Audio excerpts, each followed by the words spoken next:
Fatalo fatu sa moa le tunu pele I lau tapu inga, lau mai mo tapu ma lau whasa usonga foi I le nei tula.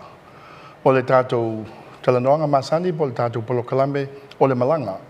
O le Malanga ia po lau whainga Malanga foi. O whelava le vai pano le lalolangi o lo ai tau malele mai ai. Ia, o le sa moa uli uli. Ia, mais foi le tātou o tunu nei. Ia, o le tātou polo kalame nei o le Malanga. Whaftai ai le pulenga o le NUS, ia po le Universite ma le lato walaata NUS TV. Ia umwhai o na whaatino le nei whaamoe moe. Ia ma le aunga pito isili o na maulunga.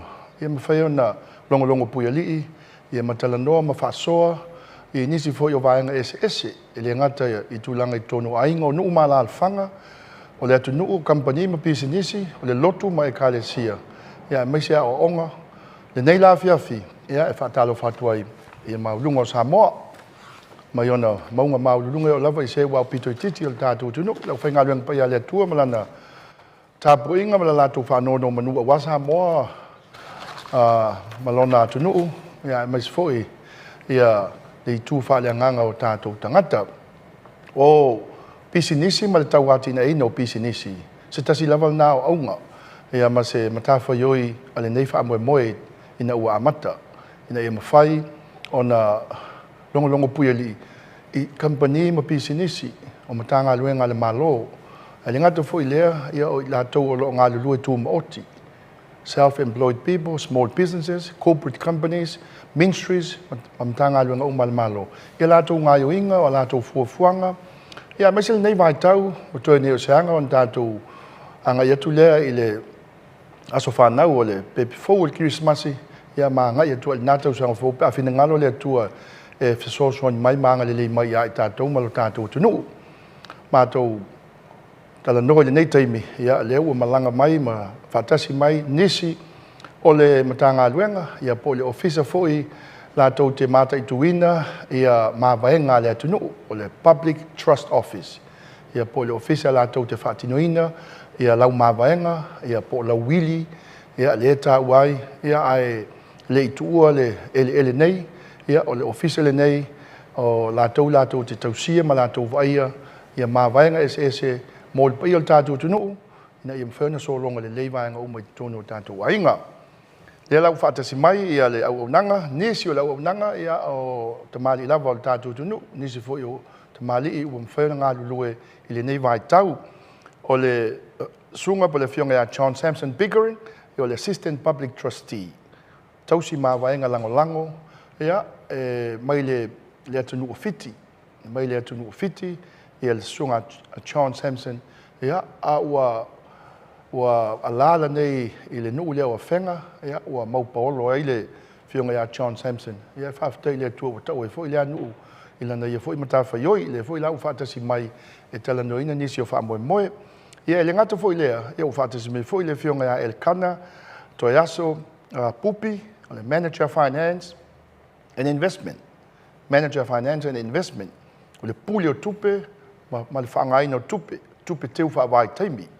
Ia, ua whaatasi mai fo I. Tasi le tu tā ua lava o le au nanga le nei. Ia, le u whaatasi mai le fionga a Elkana, Toyaso, Pupi, e talanoina nisi o vaenga wini. Ne ia fo I ngā duenga, malona whaamoe moe, malana matawha ioi tonu o le au nanga. Ia, mai le lalwhanga o sa le lolonga, I le moteli sa la whai. Ia, ma le nuu o vai lima, I le vai maunga po o pia nei.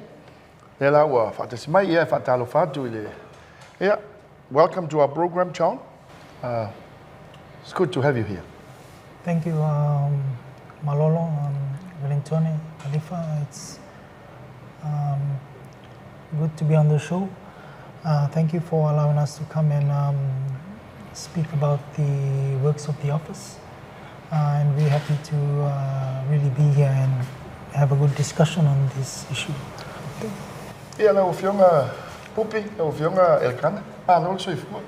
Ia, whamalo tu soifua lau fionga maulolo, po le fonga fo tatou po kalame on malanga I le nei aso. Ia, whatalo whatu fo I le Mamalo so tatu atu no olo fa pe ona mawa mai le nei fatata noanga. Ia po nei fo I fasalau. I mauta malawa mai se ele ngata I tono Samoa ia au watu no I fafo ia patalo fat. Malo sui fo. Tai le lua le fionga te mate pule, ia mas fo le sui pule. Le fatala ulatu, mo nya vandoa e wai manatu. Stasi ni mtanga lunga esil tau el tatu tunu. A tatu te le ise e atula ia lua matafa yoi ma lua ngalwenga o ngalu e ai mfafai ngalwenga I o lua.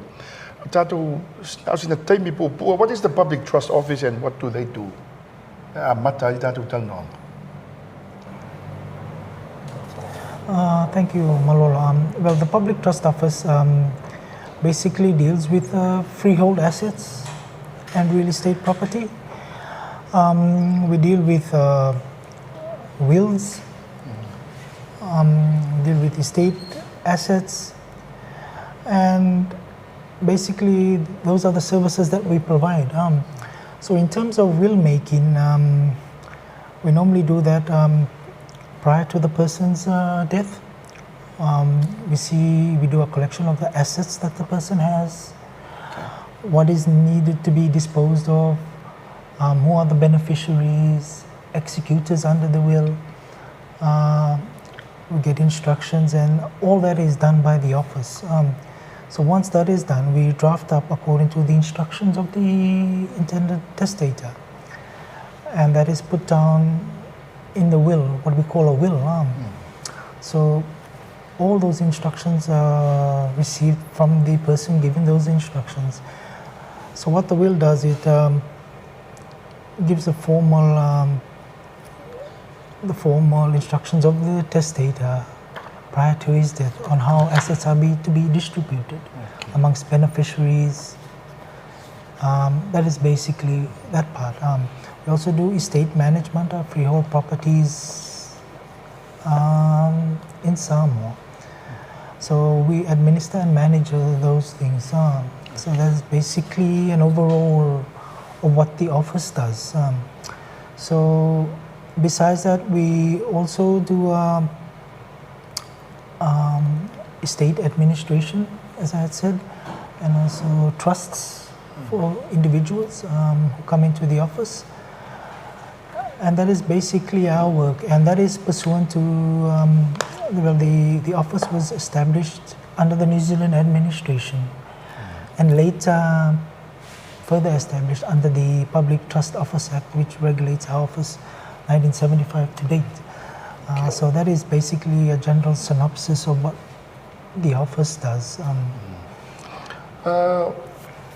Kalau sungai kana oleh tasile yo office pe fale longa fule le wingal fam talanga ole ele to telefon ngale le mamalo tatu tunu la to te sile fieto no ale matafa yo ya le fo linga mai sa no nga a John fo ngale ole la sa u fa popo ya ile tulanga fo ile fa fonga mal mal tatu tunu ile tulanga ole tau matafa yo ya mes fo ila ya le fa tinonga la o mavaenga ese al tatu tunu so sta sila ya kakta ila mo lolo ya no to ole to e fa popo tu lava sa no ngala fionga ya John mo le fa sil fo o to ina mai ya esa ole lava le sa no ngala fionga ile tulanga le ole se official ititi e taule lo fo ele to hotel ole malu la tunu ole va ai mama fo ile lo o ya ia le afionga le taus mawainga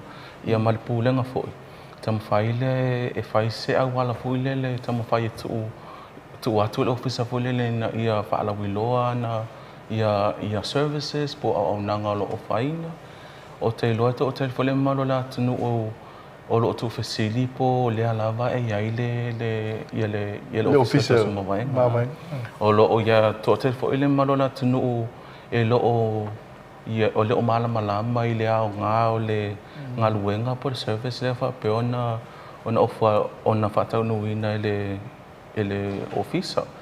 Ia o le tausanga luafe lua whasa wha pea ona ia le ofisa i le tate building.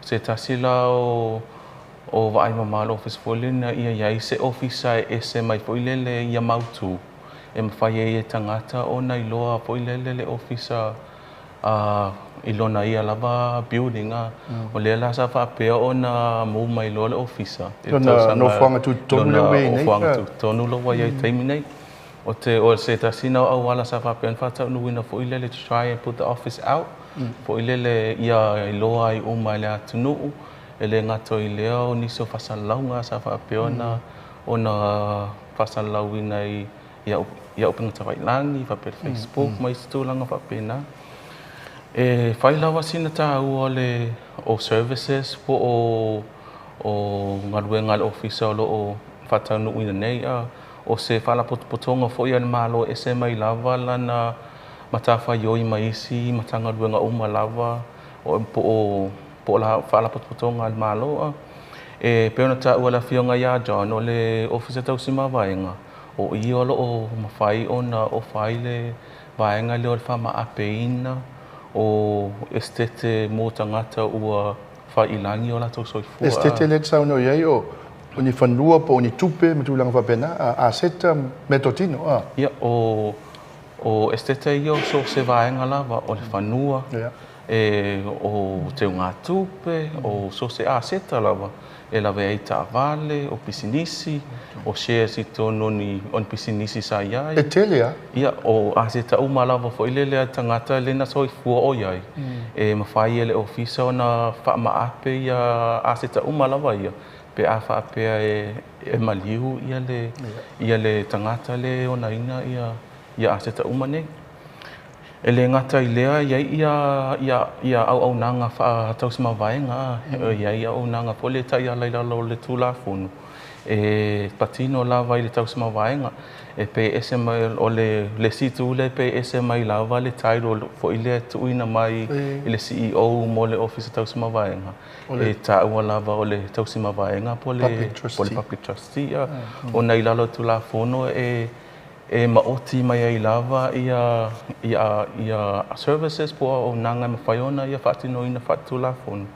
E mawhaiona ta ia lai ia services esene. E le ngata I lea peon ta ua mawhaiona whaataunuina il ofisa le ta pena ina ma le tūsia o mawaenga po o wili e peona o tele o le atunuku o masani ai o le mawaenga le mawhai o na whaamanino ai lano. Ia wishes po manaonga le o tangata le o na ia le wili. Ile awala fa maape ia na aseta. Mawaenga o malawa nei pe a fa ilangi ia le follow. Ia soifua.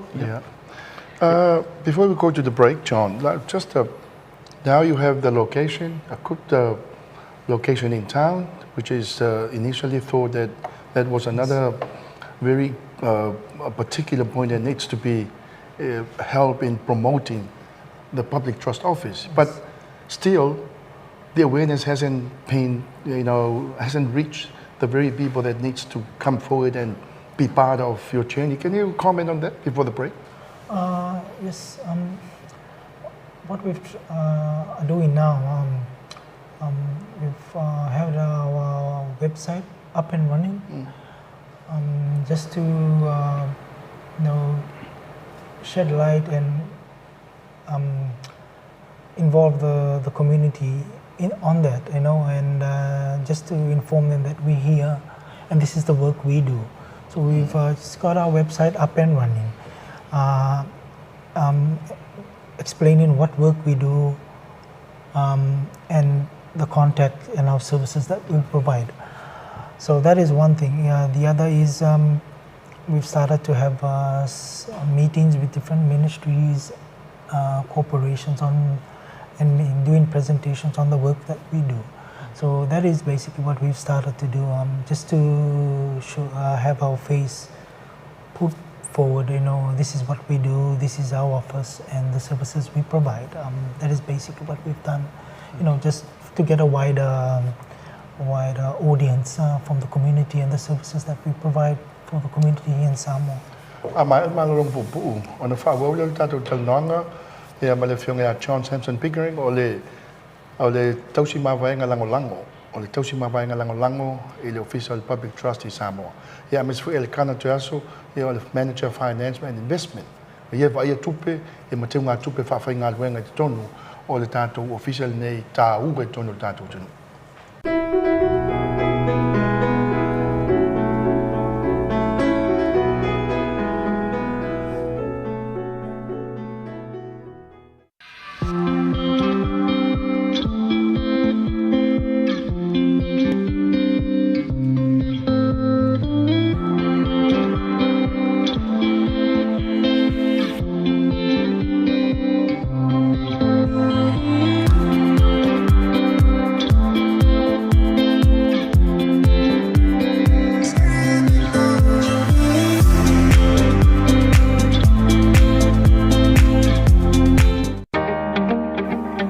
The new debit MasterCard by the National Bank of Samoa is here to help make life easy.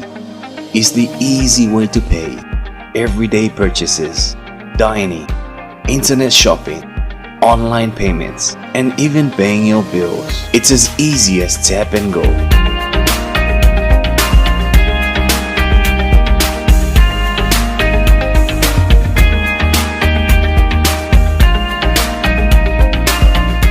Available to use both locally and internationally. It works fast. There's no need to write checks. Plus, save on countless trips to the ATM. A global payment solution accepted by millions of places worldwide. You can use it for just about anything. The new National Bank of Samoa Debit MasterCard. Come in today and see how easy life can be.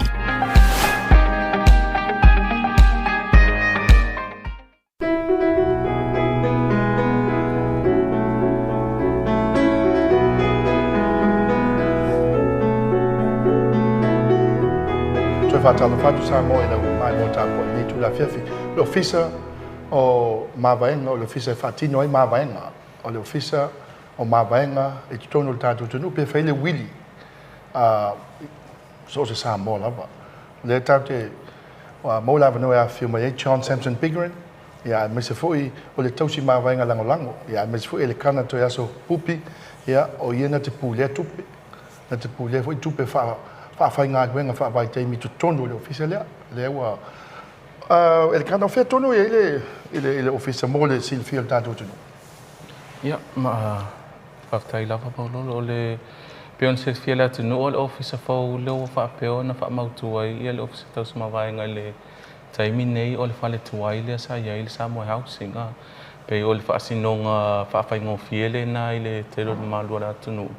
Lea e pito i tu o le whare tupe le ANC po au tafa fo i o le whale ainga le McDonald's o le whaasinonga whawhaingo fiele na e whaasino i la tunu e lua ngofie i le ofisa po le meolo o whapeo whamautu ai le ofisa tau samawainga a Samoa. O ngā tonu la vol tau E whawhaingo fie fo i le maro la tunu o na whea o te iloa o se vaenga o lo tau waai i le ofisa o le tau whaatele ina o le ofisa fo i le ina whai o na lava le space survey uma ia le malo la tunu ua su atu i mataupu fo o lo whapeo na whaatano ina.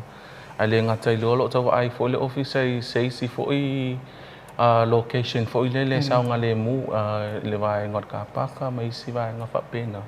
Ia waai lava i se vaenga fo i le mawhai ei ona conveniently service provide whawhaingofie mo malo la tunu ua e whapea fo i le awhenga luenga ma le office atoa la. Malo. Let's talk about your roles, John. John, I mean, you're assistant public trustee. What is that?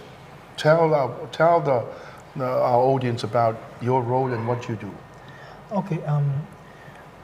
My role as an assistant public trustee is one which deals with working closely with our Chief Executive Officer, Madam Public Trustee, in dealing basically with the work we do in terms of estates and trusts, management of those estates, updating beneficiaries on those estates and trusts, inclusive of wills, providing legal opinions, to the beneficiaries if issues arise. And also part of my work as well involves, because by profession I'm a lawyer, I go to court as well. So I represent the office in litigation matters that our office handles and deals with legal issues that end up in court. So besides that, I'm also supporting the office in assisting with those litigation matters. And I work closely with the estates officers in the portfolios that they carry on the various estates that they have. So it can be a range of some to be complex, very long estate matters to simple estate matters. And I also work closely with our finance team in terms of the financial side of the estates team. So basically, the estates and trust team now comes under me. I oversee that, but with overall overseeing of the CEO. So that's basically my role. Folinga el canale italano ina lau ngalwenga. Folinga etelele ia le ngalwenga lo fenga I male tausi mawainga lango e sosoani il tama te pule male CEO ele tulanga le tulafono ya le falanga ngo atu mal to lava fa fonga ta polta to tunu o lava fa masindonga fo le tulanga sa ilo to manatu fo na le watua fa le wilia a lota ainga ya fa matu mai fa ma ape uma vainga uma e no ma se to o fa masindonga mtulanga fa pena e sina usa ndonga tulanga le sa no icho. Yes, sa ode le lama ia le pafsili pasang no ngalo fioma ole tausima vaenga lango e pe ole o yesu tu langa ile tausima vaenga pe fa pe e fai malanga pe e lo avano fo e fa tau nuina I ona tiute ma ona to finga fo e fai sina ta wol vaenga le ona ole vaenga le ole official lo fa pe ona ya ile le ko function ale official meta estate o le whainga wili o whama apei no aseta. O I lai mana o mia ia le profession leo, le loa, le vaenga leo lo ia fo ia ia o whapea o na wha umai ma iai le to mai I le whainga tu la fono, malamalama I vaenga taitase tu la fono, how to implement those various sections of tu la fono e tāua tele la o na iai se tangata I le to mai leo.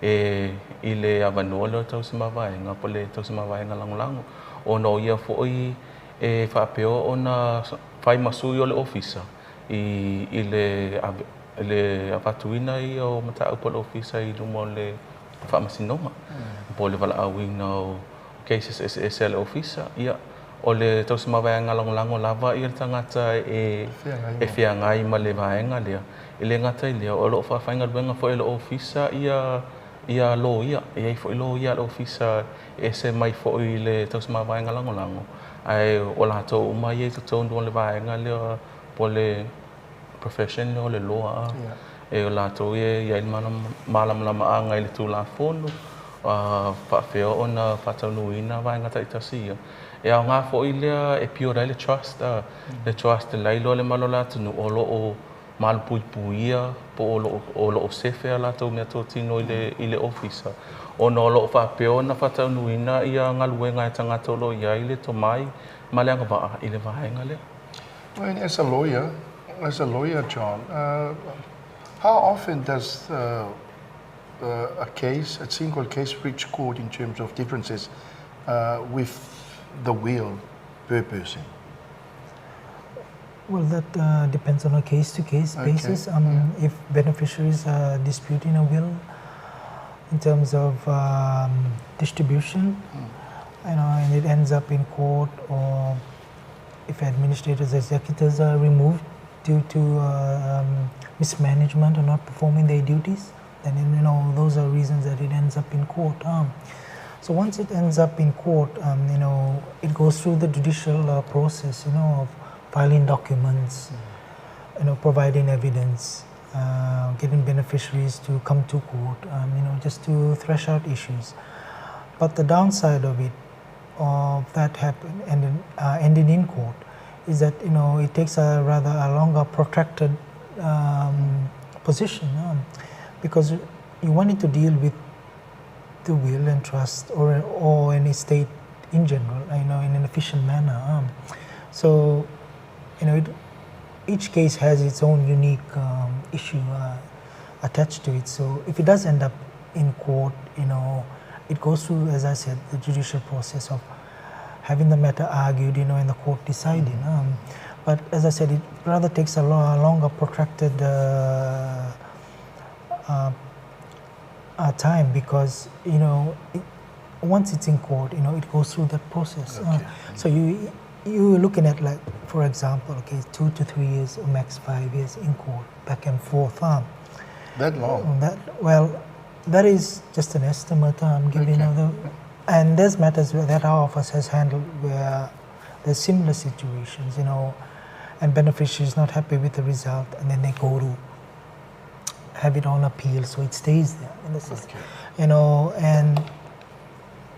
And when you're dealing with matters, especially complex matters, that are in relation to old estates, beneficiaries that are there, they pass on, and it goes on to the next generation, So you're not dealing with one generation, you're dealing with 1, 2, 3 generations. So that is a challenge, in day-to-day dealings.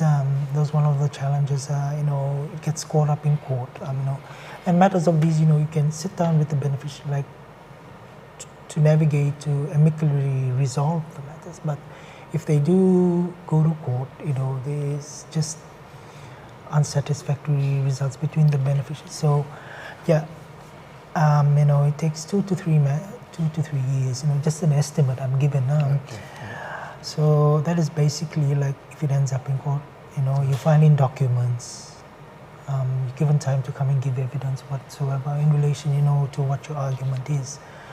So that is basically, just a general synopsis of matters that end up in court. Ina lave ele kana ele whaingofia ele whanonga atu iai. Pauan mele tauasa mai pe o tātou tunu mawhio mai o le whaamaape ino le wili ma wawai po ianga iai le waenga le po ame na saini le wili le toina ma lo matua po la lau. Ale wholinga mai au ina se o ale whamasinonga ma tele malisi lave. Saale. Yo o le tele lava o cases al officiale iai le taimina i pe ona saunoa le awhionga le tos mawaenga lango. O cases ia o estete ua whaisina leva ona iai i tutono o le ofisa. Iai cases o estete ua silia marselau tausanga, silia malima spul tausanga, 2 kusa o loo step whapenga ia le whainga o le portfolio o le ofisa loa iai. Ia o iai cases ua o le generation loan 5 ia le terminate tu se whainga tāla wala le ofisa fo ia ona o se whaiunga ona ua whaisinta o tele o beneficiaries loa iai po generation mai le tangata le na amata mai ia le state. Ia le ngata I vaenga o estate la mawili o lo whapeo ona handling le vaenga le estate ia po lo ia fo ia le officer. Ia o niso cases relate to le debt recovery portfolio ale officer. Le taimile sa whapeo na whai ia no ngā tupeito no le officer. Ia o lo ia fo I cases le ngata lai le vaenga ia wili ma estate. O nisi o ngā luenga lo whapeo na whia ngai ma le whionga ia John. Ia o nisi fo ia o le whailaina o loans fo ia ua whaisina whaleto o payment. O loans ia wāne sa nonga o nonga tupe I lungo le wili. No, o nonga tupe ia ese mai lava mai. Ese mai lava I le mawainga. Sa whapeo ona ia I le nonga tupe ale officer fo ia le service lea avatu nonga tupe le malu la tunu. Ese mai la ese mai lava il portfolio le o debt recovery. Pa o na whailo atu o nisi o cases o leo whapeo na handle John I le taiminei. O po ngaduenga taulo ia o lo whapeo o na whai ele ngatai cases o lo whapeo tuina atu le koto mea o vaenga tau estete. ia ai fa pe fo le vaenga le o le te ka mai an malong pupu ia na fa volta talnoanga ia masui mai le officer o tausi mavaenga tatu tunu samo John Samson Pickering ia o le tausi mavaenga langolango ia male sunga le kana toyaso pupi ia o le pulio tupe ia mese mo tupe fa fainga wenga.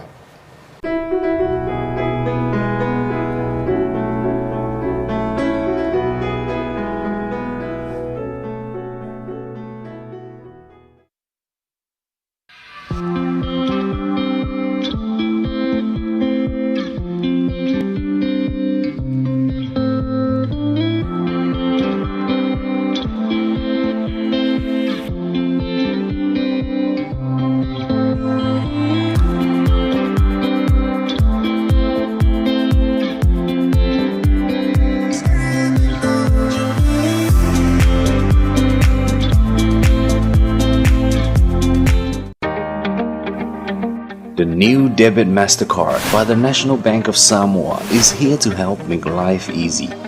It's the easy way to pay everyday purchases, dining, internet shopping, online payments, and even paying your bills. It's as easy as tap and go.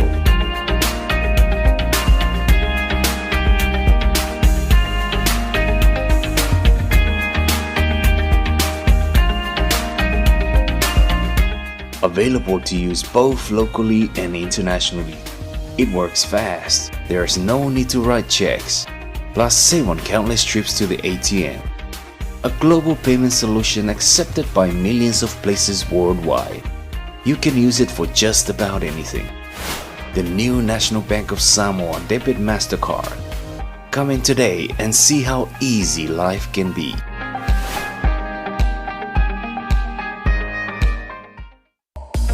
Pusuangam tau tia le tau sanga si tato tunu bua o 25 Independent Boxing Samoa International Championship. O le a wai mai au pusu tau tau mai o stadia. Ni usila ma Samoa nei. Aso tona nei le hola le Kalesia Católico Siusenga. Ile itu la e hu le yapi. Tu sa watu lo mo tamalo la. Ya so tona i la wala ata. O le NUS TV la televisi va amadi lo tu. Just watch us.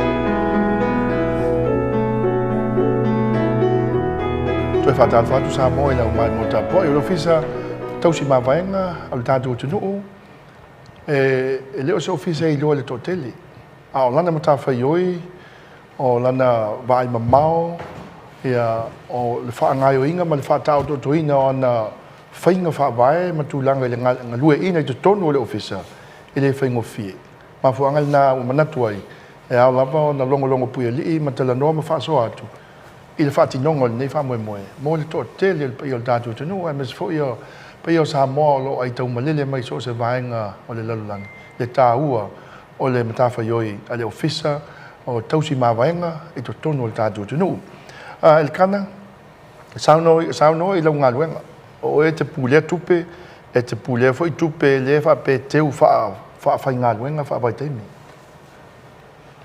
ia fa te lava maulolo mo la no ia o le i tu atu se whamatalanga i le ngaluenga fo i po le waenga le o le waenga lo pule atu pe matupe te whawhai ngaluenga lo ofisa ia e fia whamanino atu le waenga le o le structure o le organizational structure ale ofisa tau sima waenga o le ofisa tau sima waenga o se whaala potputonga al malo e le tele pe on whailo atu ile taimi nei e to asfulu walo ia tangata whainga luenga po awa no whainga luenga pa o taimi nei na o le to se fulu tasi tangata whainga luenga o lo iai fo ia wano o lo whapea o na tau sa ilia ia ni tangata fo ia o lo iai le to mai malanga waa e whapea o na whaia ia tūlanga ia i tono le officer tau sima waenga i lua lava ia vaenga po o department o lesi vaenga le fa pe onta ia la fionga ia John vaenga le lo fa ia estate o Willy fa pe tau o tau mai estate o le vaenga le o lo ia tu pe matu pe te fa venga luenga Ia o le ala o loo iai le whaururu ia te au le taimi nei. I tu tonu o le vaenga nei na o le toa fitu tangata whainga ruenga o loo iai. I le finance? Ia, sa o le. O le finance ma investment o loo iai ia le ngata le vaenga o tupe. O le vaenga le IT. O le human resource and administration. Tusala o ia o lo whapeona i le vaenga peona ta ua lau te lo le corporate service o lo o tawa whaia i umai tonu ia au nanga fisosoani nei. E sosoani fo i le ofisa lau te le ngata tangata whainga luenga o le waa ingo tūlanga o tupe.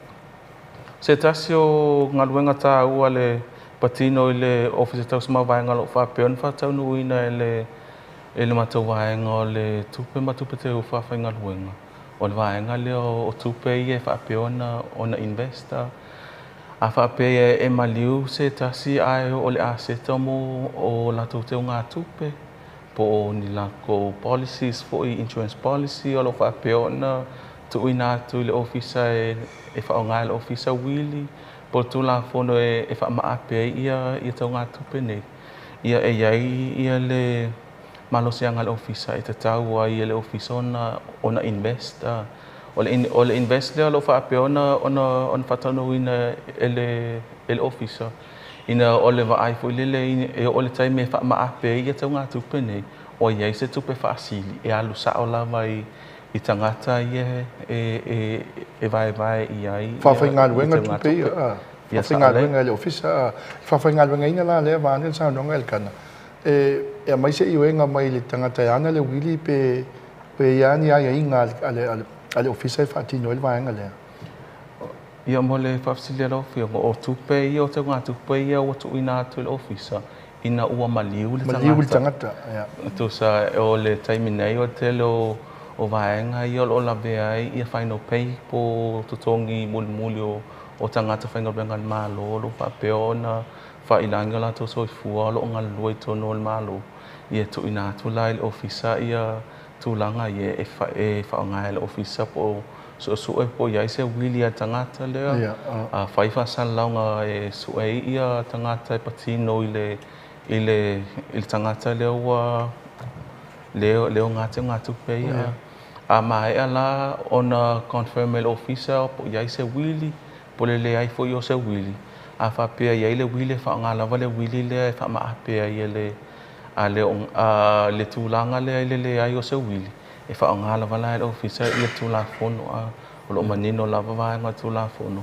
E mawhai ona whaonga le ofisa e vai mai ia aseta nei po te ngā tupe. Ia o te ngā tupe la nei o niso te ngā tupe o lo le ofisa e mai estete wa whaisina leva ona ia. Ta ua se lau e isi o se lau tau sanga. O lo te le fo I la se ia whaasilinga o te ngā tupe nei. O no lo invest la vai ofisa I tau sanga umalawa. O wili la nei po vai ngā tupe nei o silia le lima sipu po se lau tau sanga. O to ia se whamoe to e maua I la tau e mawhaiona na whaamaape e tupe nei. Ia o le telo estete ia o lo ia I le ofisa I taimi nei o lo le vaenga le o lai whaatinoa ia le ngaruenga le ofisa. O la foi o lo ia I tangata po open fisheries pa o niso vaenga o lo tamawhai le ofisa e sao mua. Ai le I o le tūlanga fo le mawhai ona whamaape nai. O lo iai fo I te ngā tupe mawhai ona tu uina tu tau sanga a beneficiaries mo tangata ia o lo manino mai e whaasafua atu iai. Ia e lunga lava la o le approval po le discretion a le awhionga I le tausi mawainga. E mawhai ona tu atu ai ia tupe nei. On whamaape atu ai sina vaenga o te ngā tupe nei. Ai o le whamoemoenga lava ia le ofisa o no lo manino mai lava tu la fono o le si ngā luenga lea le tausi mawaenga o le tamawhai lea wha-grow fancy o le awala la lo whaataunu uina le matu waenga taimi nei e le ngata I tupe o lo whapea o na teo I whale tupe maua le interest o le tele o le tupe o e patino I estete lama trust o le si vaenga le ata walo i le officer o le trust o le vaenga le o te ngā tupe patino i estete o beneficiaries o mo minus po o halom whanau i lalo i fo le sfulu walu tausanga e tā o fila le officer i te ngā tupe ia o na whailola i o le whawhainga luenga le officer tupe ia ia o i fo i le taimi e anga wa ai le alo le suatu le officer e tala i tua ua iai sina whaasilingo o lato te ngā tupe ia. John, what are the real challenges of your role in terms of the will of the people? Well, thank you, Marolo. We do have challenges that the office faces, and this is to do with all estate and the wills that we administer. One issue is that there is very complex beneficiary issues. You're not dealing with estates that are 2 or 3 years old. You're dealing with some that are 100, 60, 80 years old, 30 and downwards. So these old estate, they present complex issues amongst the beneficiaries, and that. So that is one. The other is locating beneficiaries with these old estates. It goes way back. So one is finding them, the other is actually locating the physical, so it takes a while. So the office needs to write to the beneficiaries, get the instructions and see, whether these people are still alive. Are there many of those cases? Well, we do have them, and it's not just for one, there's other estates that are facing this as well. Linked to that, there's outstanding fee payments. So one is locating them, the other is advising, okay, this is what you need to do, and these are the fees that are outstanding. So it takes a while. It doesn't take 1 day, 2 days. Most of these beneficiaries are overseas, as well as being here locally. So that is some of the issues that we face on a day-to-day basis. And a main one is when it ends up in court, which we don't want. But when it does end up in court, then the administration work just comes to not a complete halt, but to a standstill, to the effect that it has to go through the court system, as I said earlier, and it may take a while, depending on the issue at hand that is the court is to determine. So these are really challenges that we face on a day-to-day basis, with this.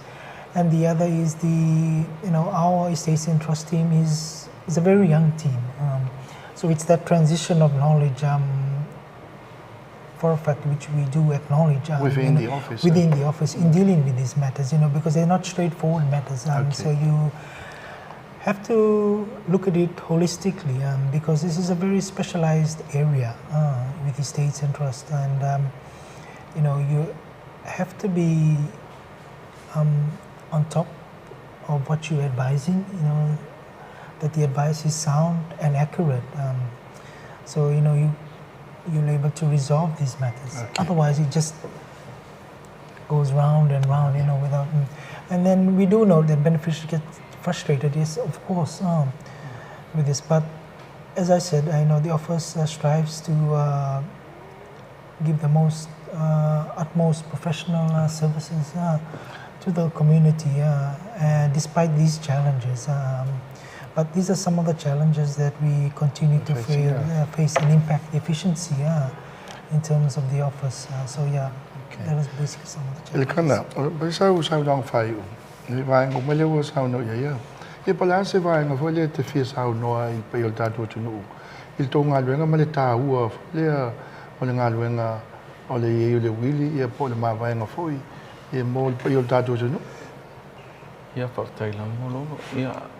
O se vaenga fia whailoa tu le malona tunu ue whaisina tā ua te lo le au nanga lo whapeo na o whaina o whatanu uina le ofisa tausuma vaenga.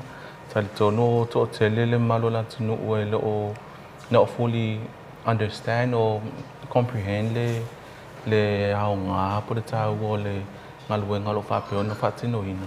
Ma le tā ua le iai o se wili I le taimi nei, ai le I whailangi ia le soifua.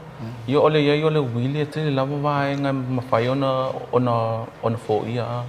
I le tūlanga le ole iai o ni misa I le wā o ainga, o wā o le whanau pe amaliu se on mātua. E tā wala fo ia le iai o se wili. I le tangata le olo whapeona soifua I le taimi nei. Ia e o mātu male nei o langa. O laua malieno na loto I tangata e whapea o nā alu iai. Ia aseta o te ngā tupe vaenga umalawa nei. O vaenga nei sa whapea o na ngaloi malo se maua taimia o soifua. Ia o lesi vaenga tā ua lawa e peo na mai tauina ele ofisa inisi fo I o keise solo o whapea o na iai I le ofisa I le taimi nei. Ia o le vaenga le o le tangata ua whailangi soifua o lo iai sian whanau la iti o lo iai la ia vaenga I o te ngā tupe nei po o trust. O lo whapeo na te wina ele mawhawhenga luenga ina ele ofisa. Ia e whamamulu e tu atu lawa I whanau fo I pe atau sanga atu I pili o a onga o ni tong whitinga e mana o mia ia tunu I whafo. Ia o peo vaenga la o lo whapeo o nau titilo ia ile sunga le tausma vaenga. O awala ia mawhai o na release tuaini vaenga o te ngā tupe nei ia. Peo o nisi o vaenga lo whapeo o na sulu ia le whanau. Ia o whapeo na whailangi soifua o lato tua. E le ngata I lea o le tāua lawa I o le iai o se mawaenga peo na tāua fo e la fionga ia John. E fo ia pevesmesia e ngai tono ainga. I le ngata I tono ainga o nuu. O le wā o le tangata ma le nuu lea le whanua lea whapea o na vesi ai. Ia matulanga whapena. O na a manino lawa I te tono o le wili. E manino fo imwhawhai ngofi o na whaile ngā luenga ale ofisa. I le transferina o aseta nei. I le tangata o lo manino mai lawa I te tono. O lo mana o e whaalu ia. I o pe o le tāua lea. E manisi fo whawhitau le mawhai e le wili o na fo ia. O ni whawhitau li e fo ia. Pe a whapea o la iai I se wili ia. O le whataunuina o le wili a mata mai le sumalu tausanga. E sumalu tausanga mawhai na e sumai tono o le ofisa tausama vaenga. Ma e tausanga e fia whaia I se wili. A whapea e te whitwhili e le ofisa tausama vaenga e executinga I le wili pe a uma I pe a maliu. Ia ele ai se tong e whaifua le ofisa I le vaenga le o le tusiaina o le wili. Ma e iai lava ia ofisa sinia e whapea o na vaia le vaenga lea whamautino ina.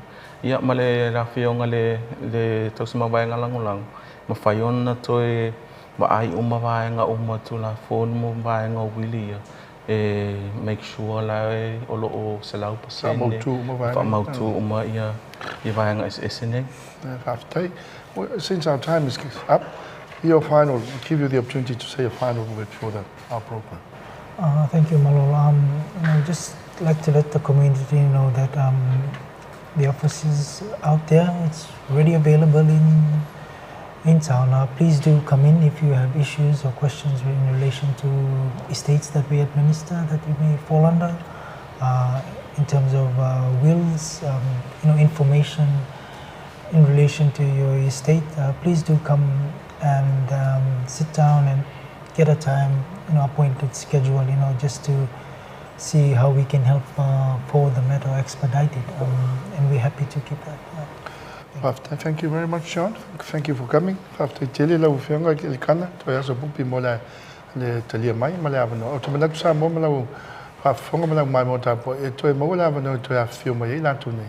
E ta ul ta pul nei mo o la ma vaenga ya po le wili ya no fossil field del pe ta tu no. Ai mo nei la taimi after tele e man we fo il ta tu no.